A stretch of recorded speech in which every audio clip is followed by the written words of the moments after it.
అందరికి నమస్కారం. నా పేరు వికాస్. సూర్యవెలుగులో జర్నలిస్ట్ గా వర్క్ చేస్తున్నా. నేను ఈ రోజు స్టేషన్ శాసిస్తున్న రామలక్ష్మణ్ అనే వార్త రాయడం జరిగింది. కొన్ని ఆరోపణల నేపథ్యంలో కొంతమంది చేస్తున్న వ్యవహారంపై నాకున్న స్వేచ్ఛ హక్కుతోని నేను వార్త రాయడం జరిగింది.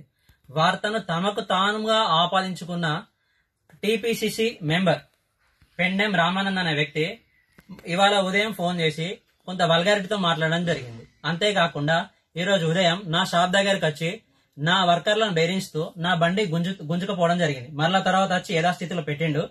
తర్వాత ఈవినింగ్ నేను రాగానే నా షాపుకు అప్పాల శ్రీకాంత్, రంజిత్, పంబి వంశీ, ఇంకో 8 మంది గుండాగిరి చేసే వ్యక్తులను నా దగ్గరికి పంపి మాట్లాడడం దా అని గుంజుకపోతూ నన్ను ఈ సౌండ్ బాక్స్ అనుకొని కొట్టడం జరిగింది.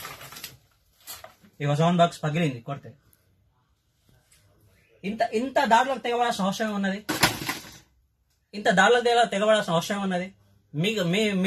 మీరు చేసే ఏమన్నా చెడు పనులు మేమేం రాసినామా? లేకపోతే మీరు చేసే మంచి పనులుగా మీరు రాసేది? నీ మీదగా రాసింది రామానంద్ ఆధ్వర్యంలో కొత్త ట్రేడ్ లైన్స్ అని మంచి క్యాప్షన్ పెట్టి రాసినావు. అంతకు మించి ఏం కావాలి నీకు? నువ్వు మానే పెట్టుకు వెంచర్ వేస్తున్నావు. ఆ వెంచర్ గురించి ఎవరు పోకని అన్నారు. ఎవరన్నా విలేకరులు బయలా విలేకరులకు అంతమంది సపోర్ట్ చేస్తా అంటే నువ్వు విలేకరుల మీద దాడి చేయాల్సిన సంస్కృతి నీకు ఎక్కడిది? ఈ గుండా రాజకీయం ఎందుకు వస్తుంది? దీని వెనుక రామానంద్తో పాటు సిఐ ఉన్నట్లు నాకు అనుమానం అయితే ఉంది. ఎందుకు అనంటే నిన్న ఈవినింగ్ ఒక 4 సార్లు సిఐ ఫోన్ చేయడం జరిగింది వార్త గురించి.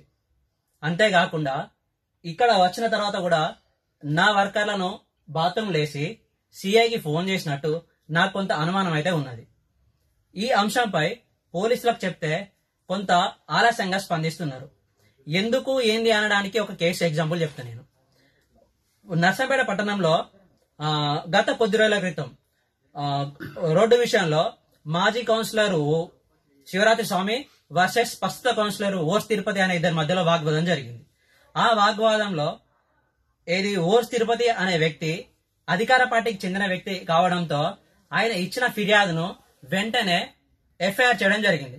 అదే శివరాజ్ స్వామి అనే వ్యక్తి ప్రతిపక్ష పార్టీకి చెందిన వ్యక్తి కావడంతో ఆయన పిటిషన్ ను 4వ తారీఖు ఆయన ఇచ్చిన పిటిషన్ ఆయన బాధితుడు ఆయన పిటిషన్ కాదని ఆయన ఇచ్చిన పిటిషన్ ను పక్కకు పెట్టి ఓర్స్ తిరుపతి ఇచ్చిన పిటిషన్ ను మాత్రమే ఎంట్రీ చేయడం జరిగింది.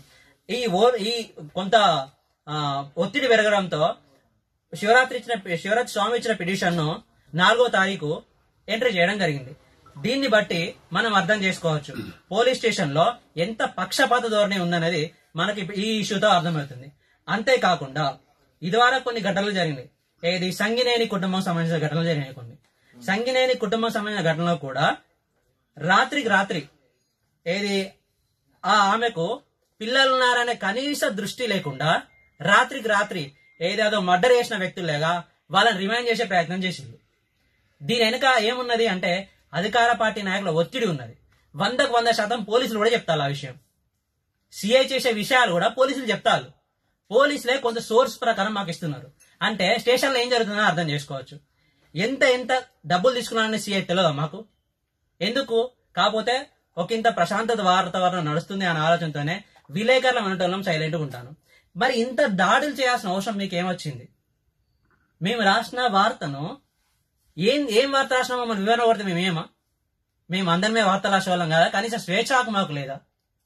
మీ స్వేచ్ఛ హక్కుతోనేగా మేము రాసేది వార్త.